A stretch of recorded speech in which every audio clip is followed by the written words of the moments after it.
Hi, Montessori. So today we're going to look at instruments from the continent Australia. So our first instrument is called the didgeridoo.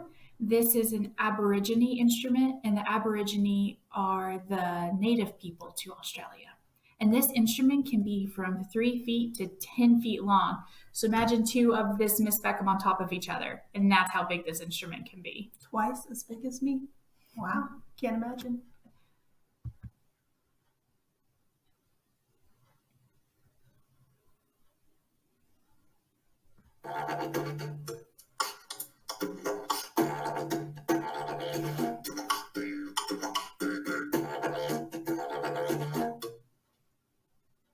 Those stands they have the instrument on are so interesting, so they can like move them around. That's a very interesting sounding instrument. So they're playing it all just with air. So our next instrument is called the Tonga Puro. And this instrument is a very historic instrument. It used to be made out of a whale's tooth, but now you can find it carved out of wood.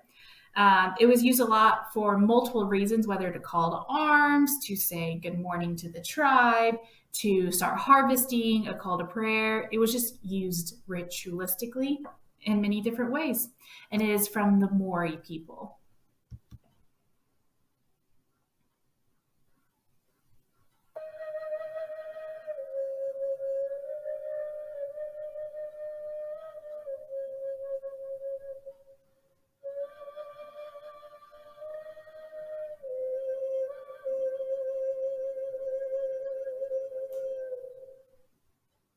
I love how the Maori people used instruments as a means of communication and talking to each other.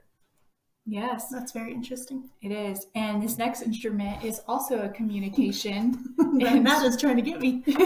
Another communication instrument that has an interesting sound. So this instrument is called the bull roar, and it was a very old instrument used to communicate over long distances. We still see it as a musical instrument, but mostly just used for communication. I love how this one's played. It's so cool.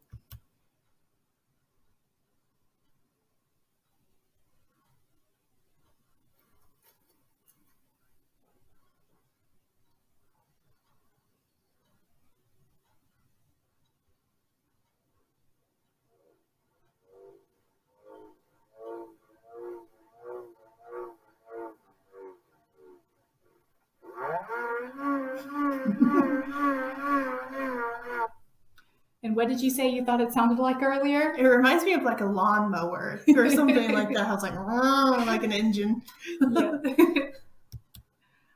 So this instrument is called a clave, and it simply is a percussion instrument, pretty much two doles or sticks that one would hit on top of the other.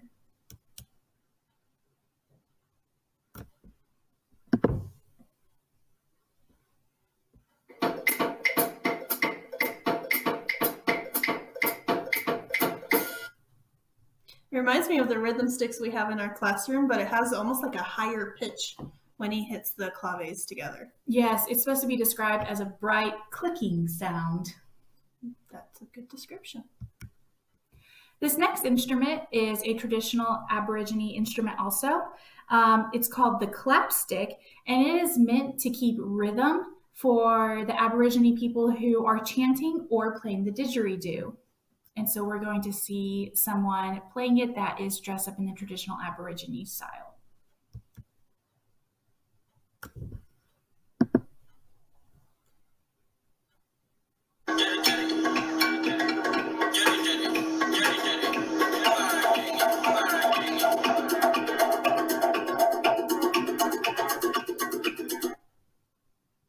It's so easy to spot the Aborigine because of the white paint. They don't tend to use a lot more colors. You usually see the white on their bodies.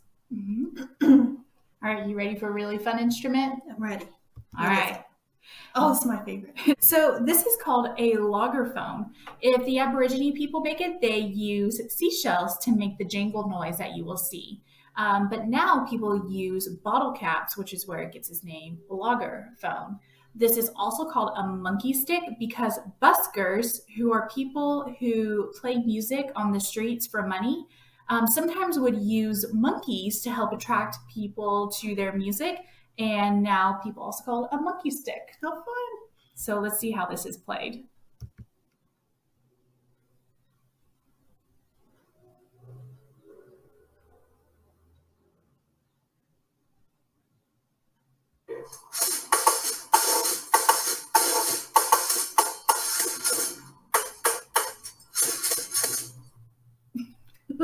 I think we really need to make one of those. Do we? Yeah. And in this video, he mentions before, earlier, that the stick he's using to hit the monkey stick with, his other stick, is called a bow. And if you remember, another instrument that uses a bow was the violin. So, interesting that they both have bows. Yeah. All right, so let's review our Australian instruments. So we have the didgeridoo, the Tongo Puro, the bull roar, the clave, the clapsticks, and the loggerphone. Very cool. Bye, Montessori. Bye.